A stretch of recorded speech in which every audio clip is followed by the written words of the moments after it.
அனைவருக்கும் வணக்கங்க. ஒரு நாள் ஒரு ஏழை விவசாயி நடந்து போயிட்டு இருந்தாரு. ஒரு சிறுவன் அலற சத்தம் கேட்டு திரும்பி பார்க்கிறாரு. ஒரு புதைகுழியில இடுப்பளவு ஒரு சிறுவன் மூழ்கிட்டு இருந்தான். கஷ்டப்பட்டு அவனை காப்பாத்தினார். அந்த காப்பாற்றப்பட்ட சிறுவனினுடைய தந்தை மிகப்பெரிய கனவான், பணக்காரர். அவர் அந்த ஏழை விவசாயியின் வீடு தேடி வந்து ஏதாவது உதவி செய்யணும்னு முயற்சி பண்றாரு.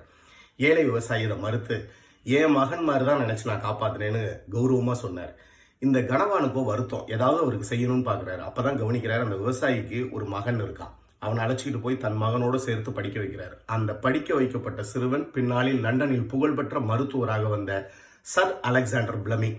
அவர் கண்டுபிடிச்ச பென்சின் அப்படிங்கிற மருந்தினால் மீண்டும் ஒரு முறை அந்த கனவானின் மகன் நிமோனியா காய்ச்சலால் பாதிக்கப்பட்ட போது காப்பாற்றப்பட்டான். அந்த காப்பாற்றப்பட்ட கனவானின் மகன் யாரு தெரியுமா? உலக புகழ்பெற்ற பேச்சாளராக இருந்து பின்னாளில் லண்டனின் பிரதமராக வந்த வின்ஸ்டன் சர்ச்சில்.